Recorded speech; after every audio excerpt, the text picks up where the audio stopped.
One of my analogies is that every day is a school day. Welcome criticism to help your own learning.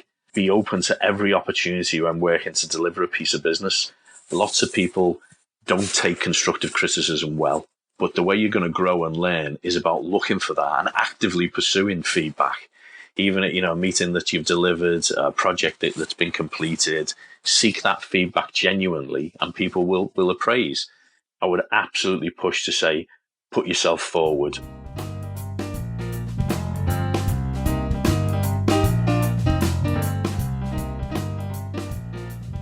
Welcome to the Payroll Podcast with your host, Nick Day of JGA Recruitment, Specialist Payroll Recruiters. Hello and welcome to the Payroll Podcast. My name is Nick Day and I'm Managing Director of JGA Recruitment, Specialist Payroll Recruiters. And I'm really excited because today I'm joined by someone I've known for a number of years. He is Jason Davenport. He has quite the track record when it comes to holding senior positions within some of the payroll industry's leading service companies. And he is currently chairman of the board for the Chartered Institute of Payroll Professionals, also very familiarly known as the CIPP. He also runs his own payroll consultancy called Calendar Consulting, where he specialises in supporting clients in both public and private sectors, where he reviews payroll performance, looks at strategy and choices, and considers and helps with evaluations in relation to in-source and outsource services. Prior to that, Jason has held prestigious senior roles such as Chief Operating Officer for the HRS division at Capita, Global Payroll Product Manager at NGA HR, and Services Director at Logica CMG, for those that remember that business, which has changed a few times since then. For me, I'm really excited. For me, we've got someone right now who's at the pinnacle of the profession. I know that many of you listening will want to know how he got there and what you can do to follow a similar path. So we're going to cover all of that in today's podcast and a lot more. 5 quick questions. So without further ado, I think it probably makes sense that I welcome Jason to the Payroll Podcast hot seat. How are you feeling, Jason? Hi, Nick. Thanks very much for the welcome and such a great introduction. Thank you. You're welcome. I understand this is your first podcast. I feel very privileged. I think it might be the first of many after they hear that some of the content we're going to get through. So I'm excited to bring it all to life. We had a really good chat at the recent Reward Strategy conference where you started telling me about your journey into sort of managerial roles within payroll. And that's something that I'm really keen to for you to share with the listeners a little bit later on as well, because it's a really exciting story. So definitely stay tuned for that. Before we get there, I'm sure many of our listeners will already know that who you are, your reputation pretty much precedes you. But I wondered if you could just give us a little bit of an insight into first how you got into payroll, and of course your career trajectory, shall I say, or journey to date. Let us just give us a bit of an insight into to your payroll journey so far, Jason. No, certainly, Nick, and a great place to start. Thank you. Yeah, I actually started my career out in industry as an office junior in the construction industry. And it was during that time of learning basic office administration when my financial controller said to me, how would you like to consider payroll? And for us then, that meant learning about the working rule agreements, within the construction workforce, how civil engineering worked and what the different rules and regulations were that backed those. And also considering national joint council agreements for the likes of the plumbers that worked as part of the teams as well. So it was a great opportunity to learn payroll, and actually at a grassroots level before computing was around. So I was building up calculations from gross to net with the pay calculation tables, and even our financial controller at the time wouldn't let us have calculators until we proved our numeracy.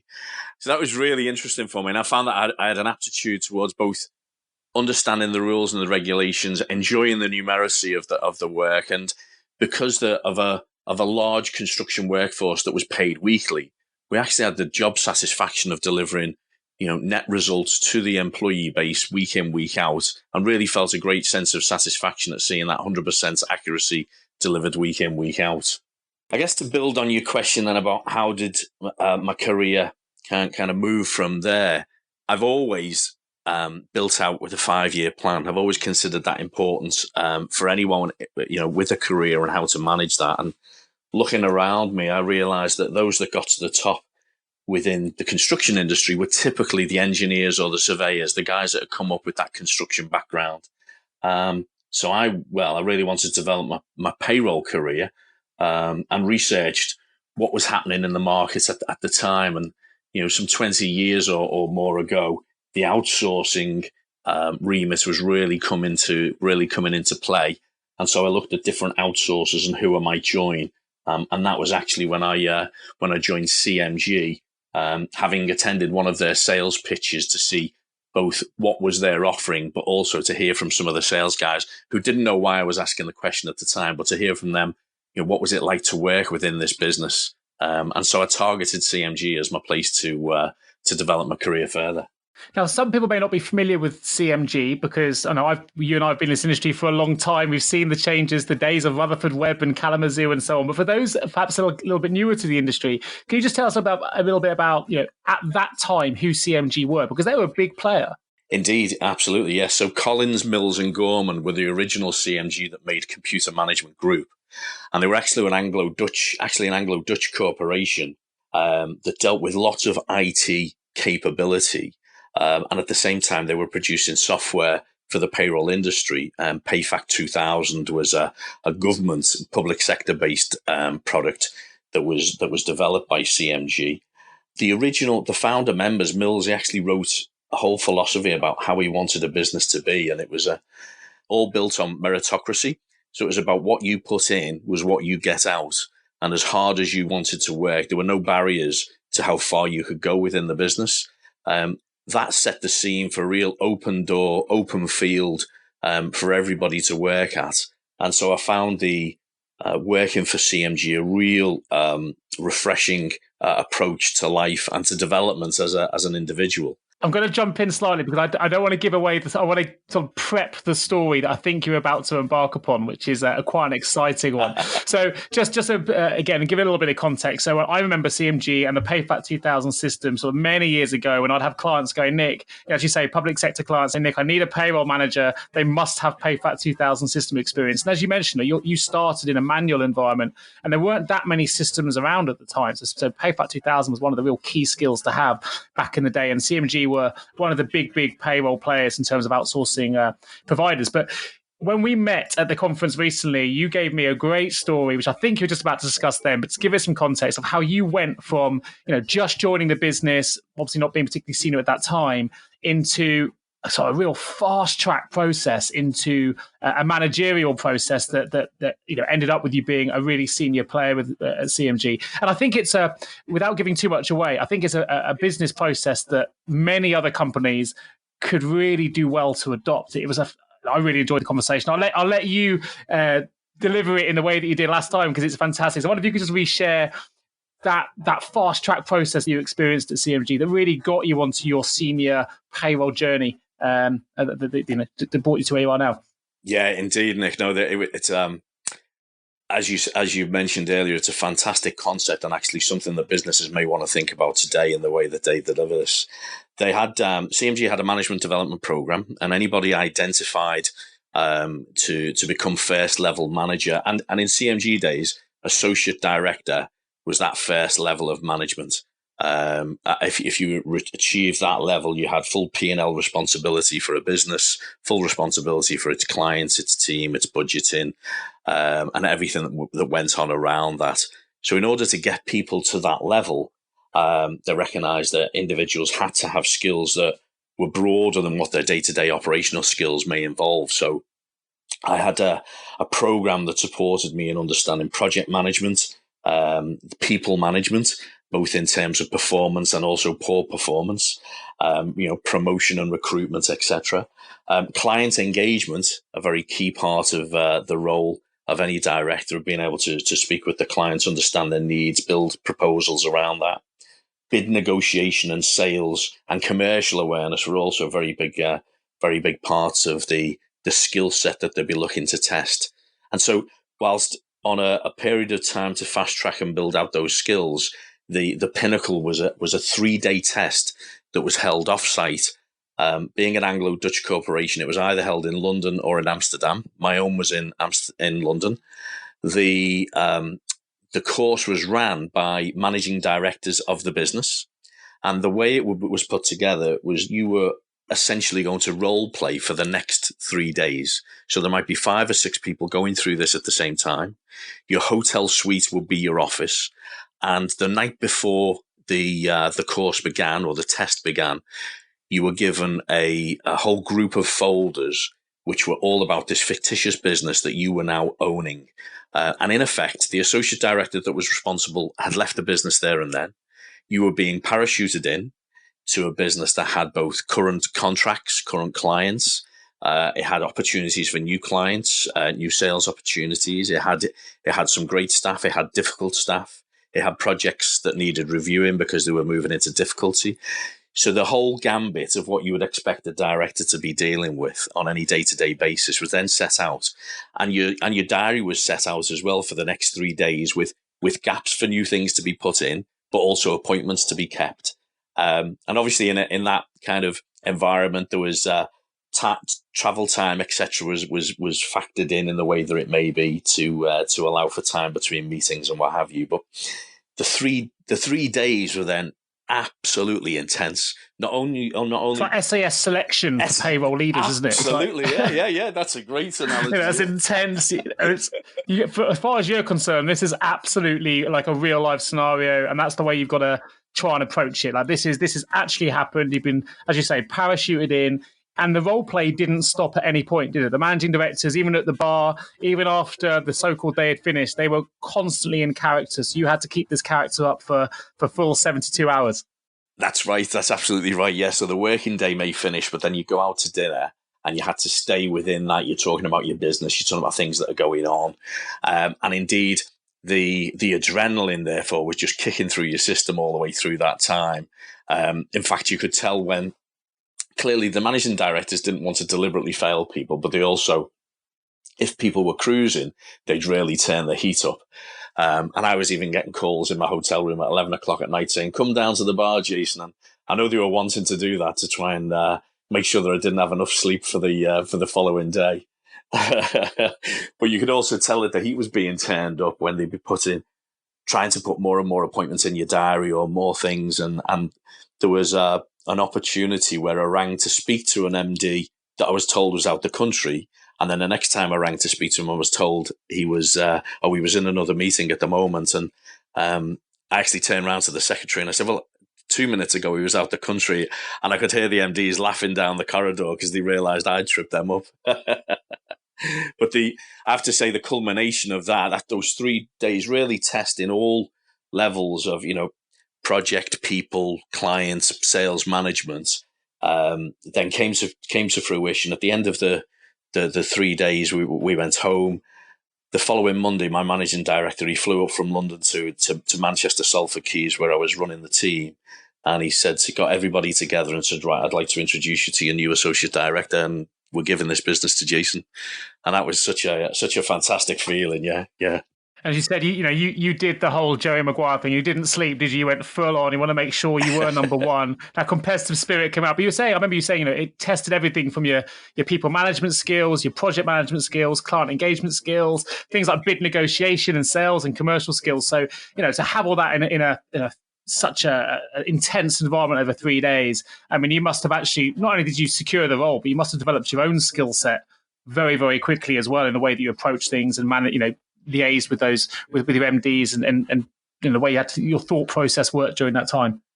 Indeed, no, absolutely, and the incredible thing, the incredible experience coming out of that was then becoming an associate director and looking at the paths above me and the opportunities above me. You realise that everybody around you with that same title had been through the same experience, and so it was almost like joining a club, like a capability club, We've all like getting a green beret. Yeah, that's right. Oh, I think it's so. Just to put this into a little bit of context, what did that associate director level role mean? So I know you then had quite a big remit, didn't you? You went from kind of the new remit that 3 day process gave you. What did that look like? So it was then having all of the teams that were in the business reporting through me. So the managed payroll service teams, the marketing team, we had budgets for considering advertising and events. We have budgets for training and development. Far more client contact came into it, and literally managing the whole P&L from a day-to-day, month-to-month basis, and making decisions that were going to affect that business, for better, for worse, then suddenly sat on my shoulders. That wasn't to say I was the only person there. I'm supported by managing directors, but it was, suddenly it's a much bigger remit.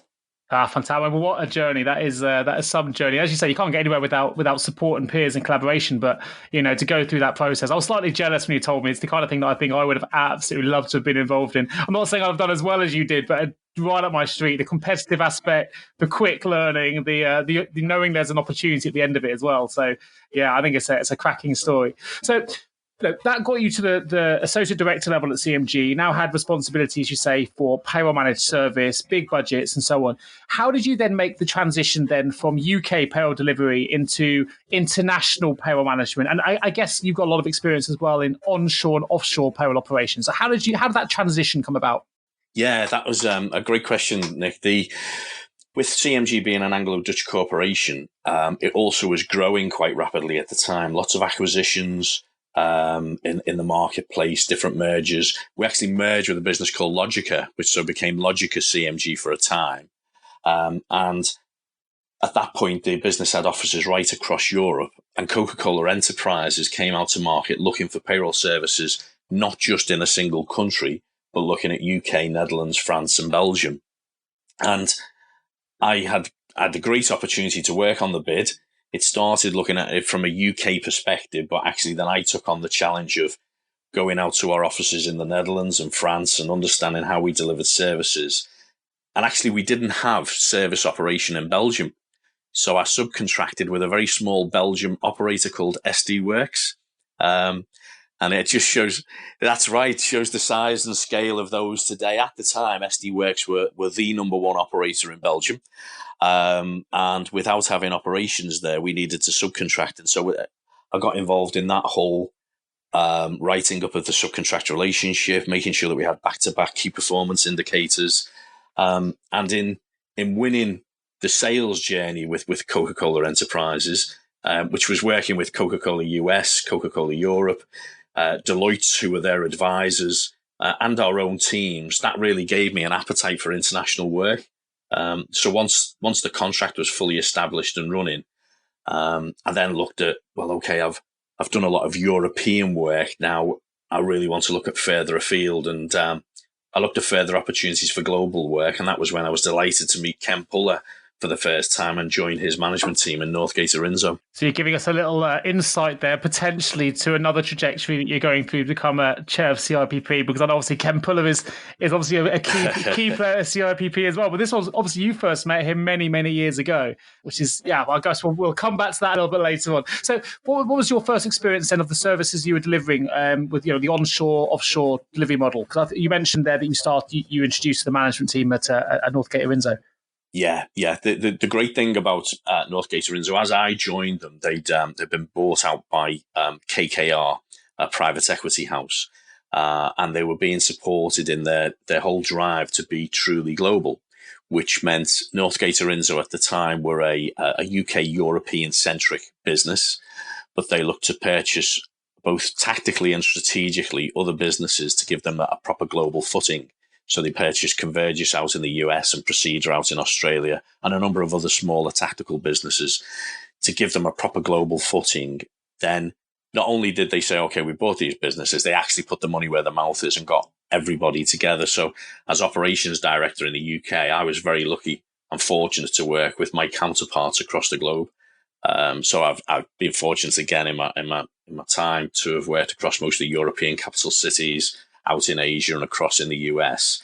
And we built up our understanding collectively of what are the services that we offer in country, how can we support those both locally, but also in developing a true offshore model, what work was best and most suited to go offshore and what should still remain onshore.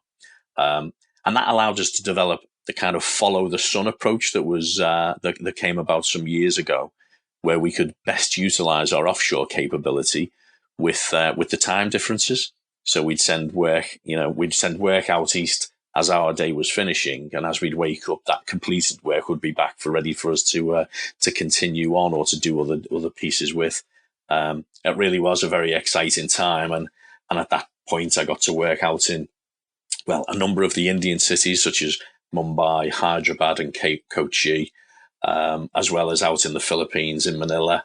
Building up that whole capability really gave me a much broader insight into things that aren't just payroll related. It's all of those different associated areas, and especially how different areas of the globe deal with those things, Some beautiful countries as well. I mean, I've heard India's stunning. And also, I should mention here, so I don't know if in case people didn't quite pick up, you've now transitioned. So you're now at NGA HR at this point. I know obviously you ultimately became Global Payroll Product Manager at NGA HR, but if anyone missed that transition from CMG, you decided when you met with Ken Puller to join his management team. But so how were some of these countries? Do you have a chance to, how long were you in India for example? Well, over the course of the years, I think I went out to India 6 times. Not only got time to spend with the teams and the operational teams, but also to explore some of India as well. So in Mumbai, I managed to go to Gandhi's house during one of the visits there. Down in Kochi, got to go and see the elephants being bathed, and got to visit tea plantations. So great to take opportunity to not just to see the operations there, but to see something of the country. And India, for anybody who's a first-time visitor, is a real explosion of the senses and a fantastic country to visit. Fantastic. So, with all that, as you say, explosion of the senses, all that experience you're gaining, you're in a global role, you're managing and you say following the sun. There's some new ideas where you've got everything working 24/7 around the clock. You're obviously delivering at a very high level. What was it that brought you back to a UK-centric role? Because it sounds like you were really enjoying the international piece and you're, as you say, enjoying the different countries, the different cultures, the languages, the learning. I'm surprised that then your next move was to come out of the global piece a little bit and back into a UK-centric position. So tell me a little bit about that. Yeah, so interestingly, and as I mentioned earlier, I've always taken a view of a 5-year plan, both to see in terms of career, but also with family. And I was sat on a beach in the Caribbean with the children, and realised then that I'd missed a birth. I'll come to that later. I'd missed a Holy Communion, which I'd joined by FaceTime.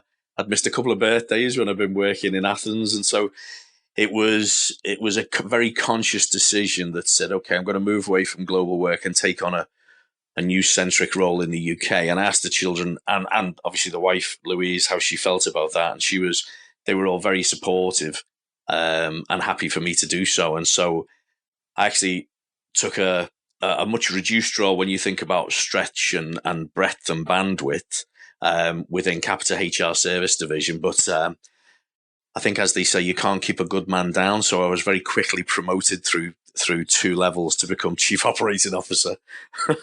Amazing. Well, I can't say I'm surprised. I have to say as well, if you want a beach in the Caribbean with your kids, and it's at that point you realise you want to come home, then you definitely need to come home. And it'll be the other way around, right? That's when I think I'm loving this. But actually, if you're sat there in the sun and you realise that's not where you want to be anymore, I mean, there can't be any better sign to say it's probably ready to come back. But what a fantastic story. So that kind of leads you now into the world of Capita. As I said, you got right to the top again as Chief Operating Officer for the HRS division.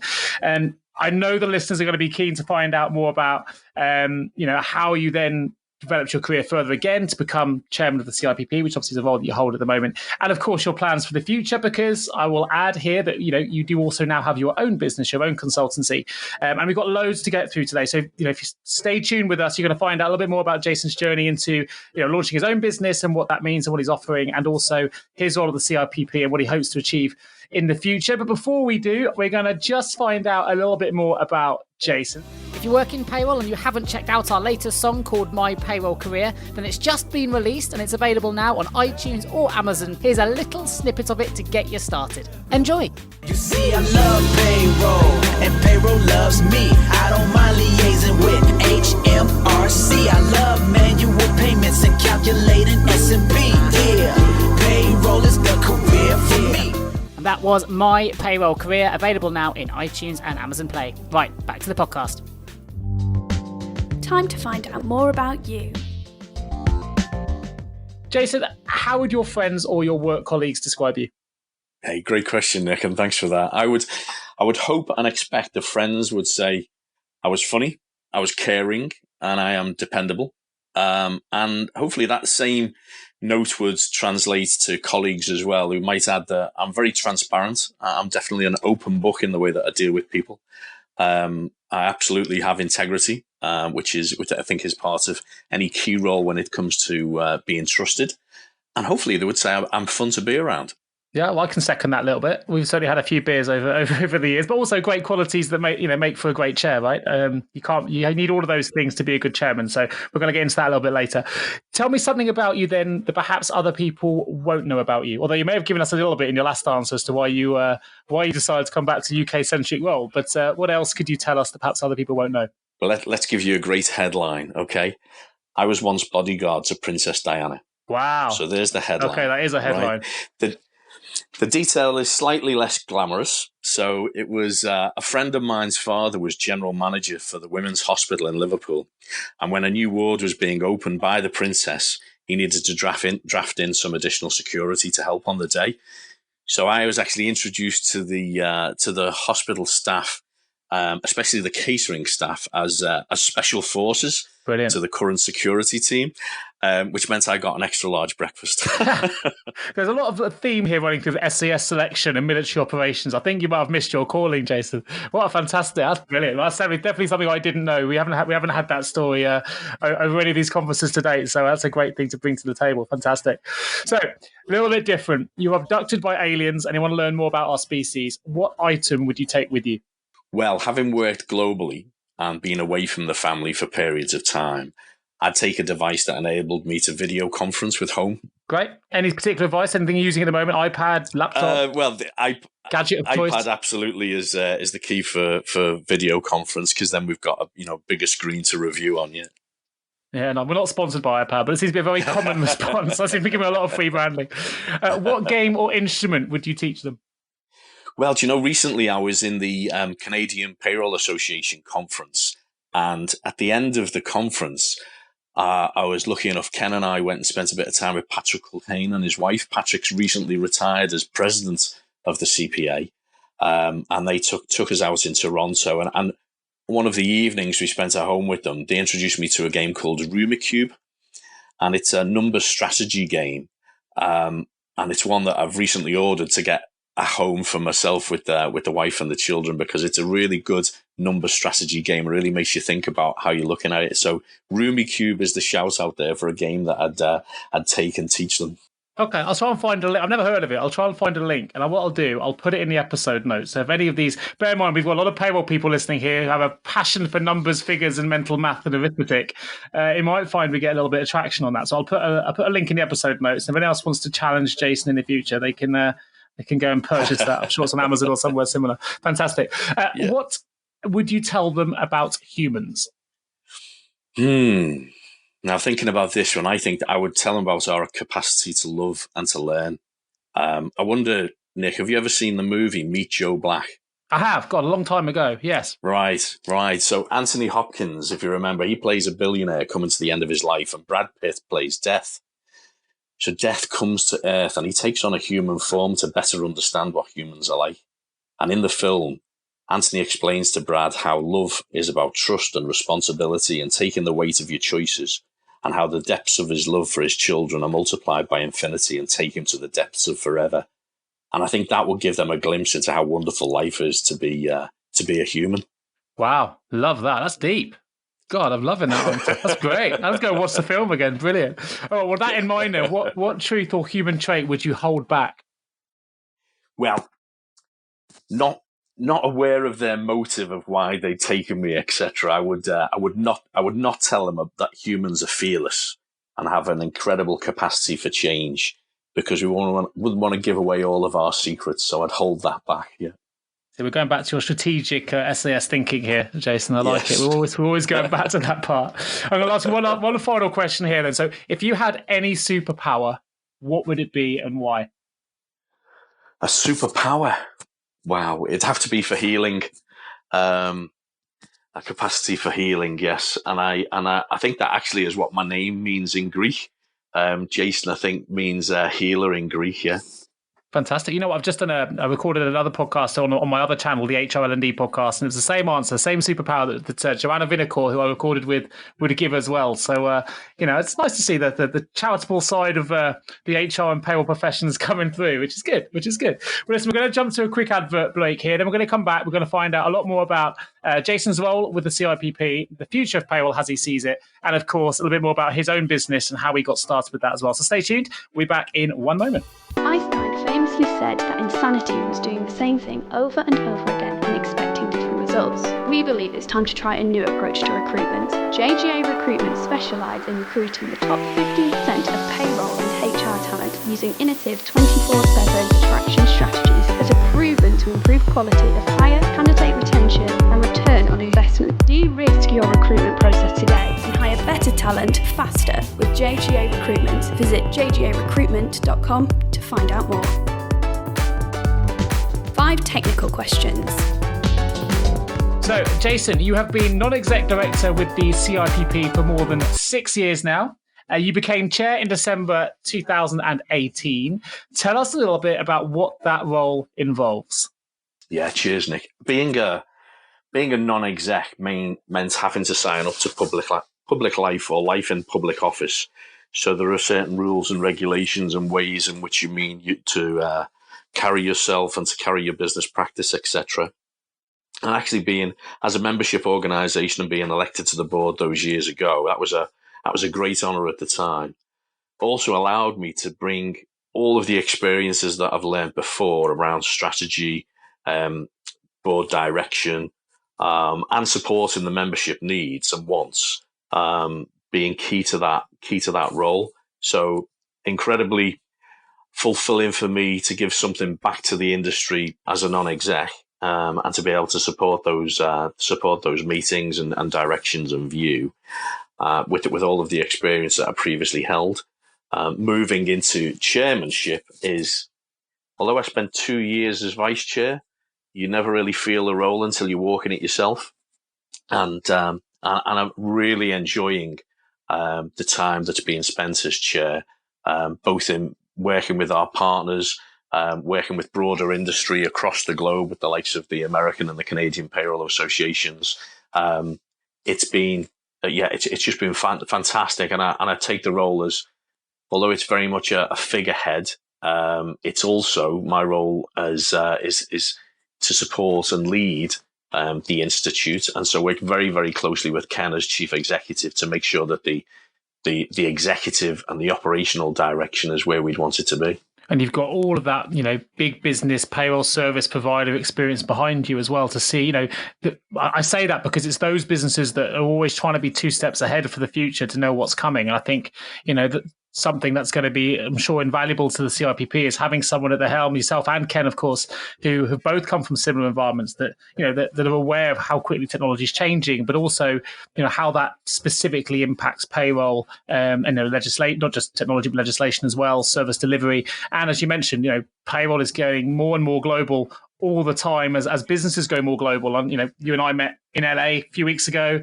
We've met at different conferences. I know you went out to Canada just after that. So you've got the travel piece back in your life again a little bit with this role. But I think it's a great thing for the Institute. And, as a specialist payroll recruiter, we try and align ourselves as close as we can with the CIPP because, it's we're both hopefully passionate about raising the profile for the industry.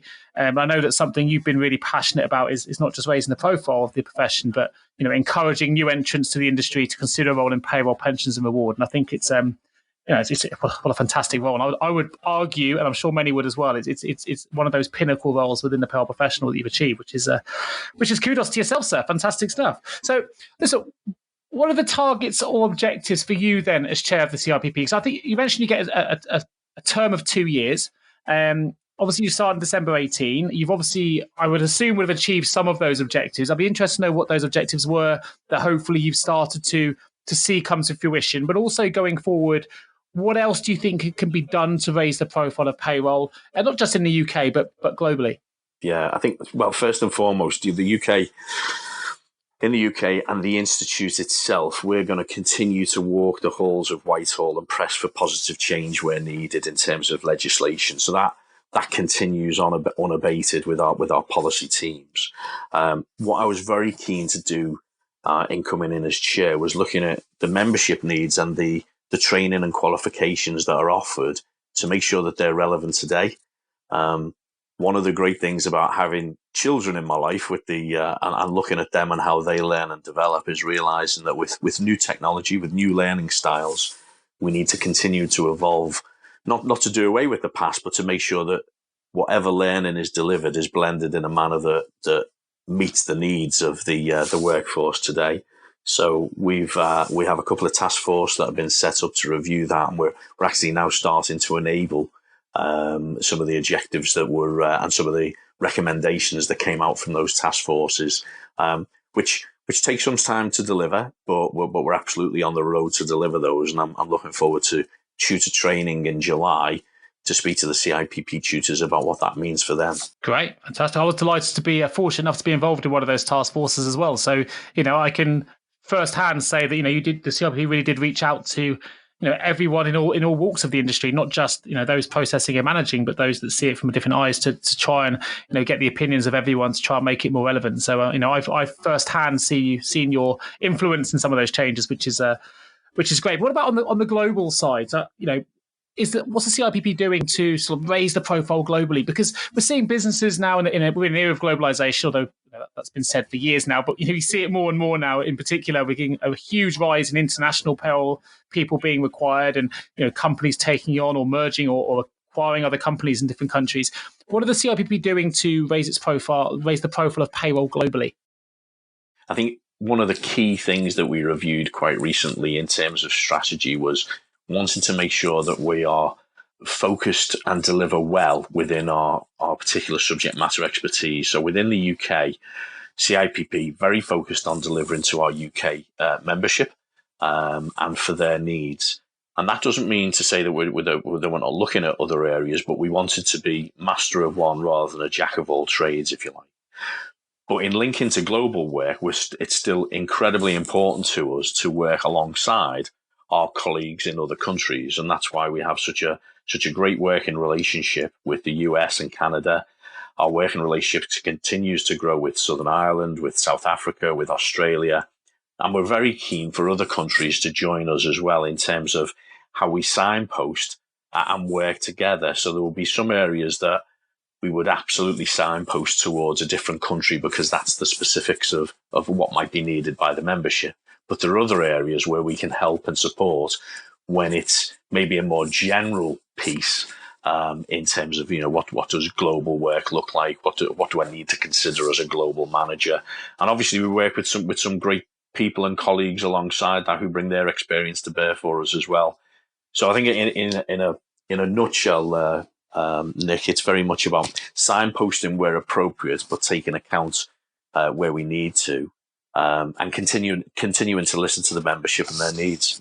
Fantastic. And I know something that we've always advocated here, if you are a member of not just CIPP, but any of the, a membership of any kind of organization that is championing a profession, do get involved, do try and give your opinions back, because it's the membership views and opinions that really help shape the strategies for institutes such as the CIPP. So I know a lot of people are always asking me, how do I get involved in this, or how can I raise my own profile? A lot of it starts with involvement with membership institutions like the CIPP. So and certainly in your own example, Jason, I know you've always been very active in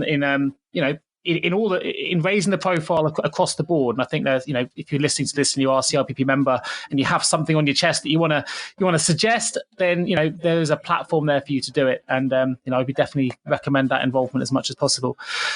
Now, there'll be loads of people listening to this podcast, I've mentioned it a couple of times, wondering what they can do, Jason, to, get into the CIPP, to get to the top of the profession, and whether you're going to become chief exec or chair or just have a senior role, whether it's with the CIPP or whether it's with one of the major payroll providers. Obviously, you're fortunate enough to have held senior positions within both sides. You've also launched your own payroll business, and that's something that many of our listeners say, how do I take that step? How do I get that? And what do I need in my armory to be able to be in a position to launch my own payroll business? So as someone who's kind of achieved all of the three pinnacles of the profession for many people out there listening to this. It would be churlish of me not to ask, what advice you would give to someone who is listening to this right now, has similar ambitions, wants to either have their own business or wants to get involved more in the CIPP, or wants to get to the top of their profession within the business they're working for. What advice would you give? Well, that's a great series of questions, Nick. And I think, there's a few in there. So let me try and distill into, I think a lot of it is around, it comes down to character and what you want to be as an individual. And I think first and foremost, it's about putting yourself outside your comfort zone. Put yourself forward and don't look back. I also, one of my analogies is that every day is a school day. And to put that into more context, it's really about welcome criticism to help your own learning. Be open to every opportunity when working to deliver a piece of business. Lots of people don't take constructive criticism well. But the way you're going to grow and learn is about looking for that and actively pursuing feedback. Even at, a meeting that you've delivered, a project that's been completed, seek that feedback genuinely, and people will appraise some of the things you may be able to take on board. Other things you might think, well, I'm going to look at that later. That's not for today. But I would absolutely push to say, put yourself forward. Lots of people have said of myself that, you were in the right place at the right time. But of each stage in my career, there was plenty of other people alongside me. The difference was I was the one that was willing to take the step. That's a great way of putting it, to be fair. That's, if you see a step or an opportunity in front of you, as you say, try and grab it and don't look back. And podcast is a great example of that. I approached you and said, do you want to do a podcast with me? I don't think you hesitated for too long. But, it's something, it's your first ever podcast today, and it's something, a walk into the unknown for you again. So, it's a relevant example right now, I think. But while we're on the subject, so you've also started your own consultancy business, which I think you launched in December 17. I think I mentioned in some introduction that that's focused on supporting clients, both public and private sectors, where you review payroll performance, look at strategy choices. Obviously you're an expert on in-source and outsource models as well. The business is called Calendar Consulting. And now I know there's a story behind that name because you told me about it at the conference. So I'll let you just explain where that name came from in a moment. But I wondered if you could also share the story about how you came to the conclusion that this was the right time for you to sort of launch your own business in 2017, and a little bit more about the objectives for it going forward. Yes, certainly. No, thanks. Well, let's do the name first, and then I'll talk about the where that experience came in. The name, my eldest daughter Gabrielle, I used to take her to sea cadets with her friends as families. We'd rotate that, the to and fro from the sea cadets. And one of the girls used to always get into the car and say, "Hi, July." Now, if you think of my name, Jason D, July, August, September, October, November, and December, the first letters of each of those months actually spells out my name. So calendar has a very nice fit in terms of monthly, weekly, half yearly calendar cycles of payroll. But it actually fits that my name is on every calendar out there. So you got your name from one of your kiddies' school friends. I think it's fantastic. In the back of the car. There you go. It's clever. So what are the objectives then for? Yeah, I think she should go for it. So tell me a little bit about them, what the business is doing now, and what are your objectives going forward? Yeah, so you asked about the journey to how did you come to set up. It got to that position where I felt I'd naturally wanted to do something out on my own. Start up on my own, see if I could make a tranche for myself in that way, recognizing that my experience had a lot to bring to the table in terms of experience, and there was a natural push back in October 17, November 17 that helped me to do that. It's interesting that I actually look at the way the kids make their choices. We'd taken Charlotte out to dance in New York because she was part of a dance competition, and her troupe got through, did really well in the competition. And then as we're flying back home, she turned around and said to me, "Right, Dad, that's me done with dance and I want to be captain of the hockey team." So the kids make some really just very solid decisions and go, "Right, that's what I'm going to go with now." And I thought, you know what? It's about time I did something similar. And so in setting up, what I'd experienced, especially with the outsourcing experience that I have, was that too often clients abdicate when they outsource, and they lose their intelligent client capability because they lose knowledge out of the business. And outsourcers, this isn't a total generalization, but in a drive for profit, sometimes they can miss key deliverables. And so what I've been able to do thus far in the last 2 years of working with a variety of clients, as you mentioned, both public and private sector, is bridge that gap almost to make sure that the client, where it has been lost, the intelligent client, help them build that back in, because it isn't about abdication, it's about delegation. And also with the outsourcer, help them to understand that the industry that they're serving better by almost being an interpreter, in understanding the language that both businesses talk, and sit in the middle there and make sure that the relationships build and work through from that on the best way possible. Excellent. Well, of course, you understand the language of not just payroll, but also the language of the service providers potentially they're looking to outsource with, having been, at the helm of those as well. So, sometimes we advise a lot as a payroll recruiters that, if someone's going through, whether it's a system implementation or another kind of transition, a new global payroll implementation, whatever, it's always good to have someone on your side of the fence, who is an expert like yourself, working with those service providers to make sure that, not just that it's being delivered correctly, but there's an accountability trail that's developed and a framework that's developed that everyone understands what they're trying to do. And I think, as you say, if you lose that payroll knowledge, from the client side, it can be quite difficult to keep control of that partnership and make sure that it works best for you. So, we're seeing a lot of demand for experts like yourself, on the contract side, and as you say, you're still delivering a lot of these projects on an ongoing basis through your consultancy, and it's definitely as more people go through transitions and system changes on a regular basis as technology advances, something that seems to be more and more in demand. So I would imagine the future's looking pretty bright for you at the moment, Jason.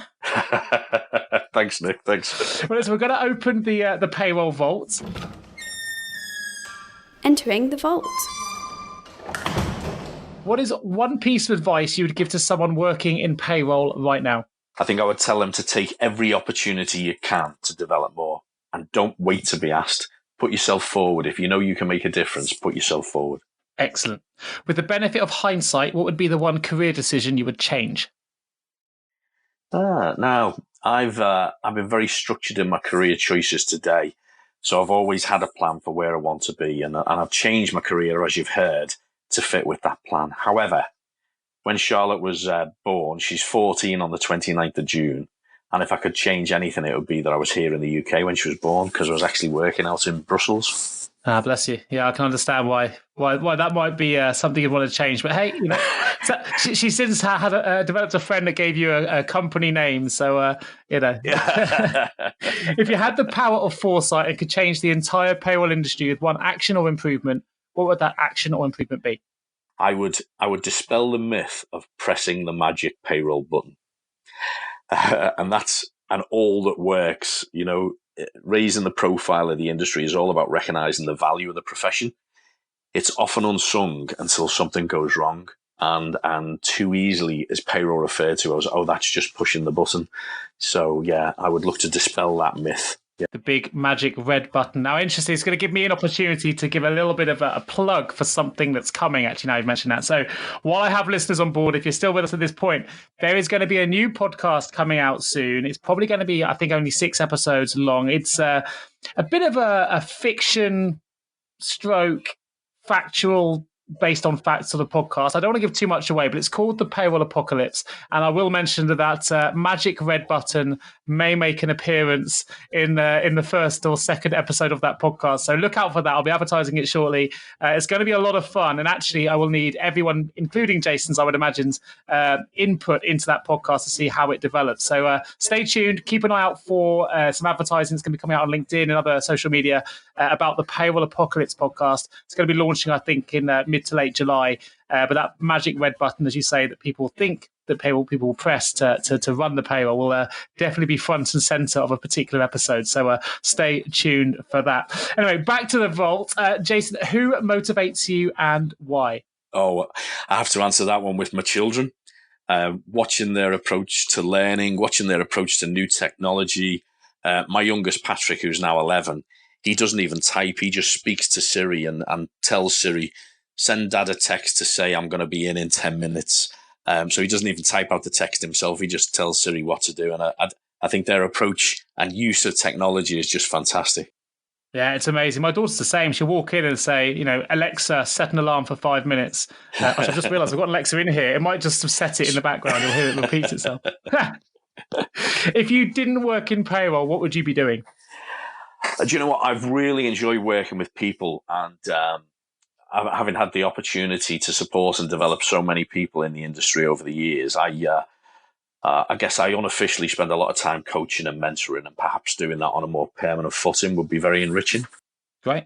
Fantastic. Well, I think that pretty much brings us to a close. It's been an exciting journey. I think everyone listening would have found out a lot that they would not have been aware of prior to this podcast. I think your journey into, senior management is a fascinating one, but also the fact, the enlightenment that you've given us to taking opportunities and where that can lead you is a fantastic one that hopefully people listening can really take away and use that advice to progress their own career. So thanks ever so much, Jason, for joining me today on the Payroll Podcast. It's been an absolute pleasure. I know we're going to be meeting up again shortly at a client event soon at Henley, so I'll look forward to that. Thanks ever so much for joining me. I will put links, of course, to Jason's LinkedIn profile in the episode notes. So if you do want to find out more about his consultancy services or just find out more about Jason himself, you can access that link. I'll also put a link to the CIPP in the episode notes as well. But if you do want to find out more about membership for yourself, then it's cipp.org.uk. Fantastic membership opportunities for you, and it give you a host of benefits if you were to join. So do take a look at that if you're listening to this and are not familiar with the CIPP. That brings us to a close. So Jason, thanks ever so much for joining me today. Thank you, Nick. Really appreciate this opportunity. No, my pleasure. And I will look forward to speaking to everyone again in a couple of weeks. You've been listening to the Payroll Podcast with Nick Day of JGA Recruitment, specialist payroll recruiters. If you would like to feature on a future podcast, please contact us. For a wealth of world-class payroll content, please visit us at jgarecruitment.com. See you next week.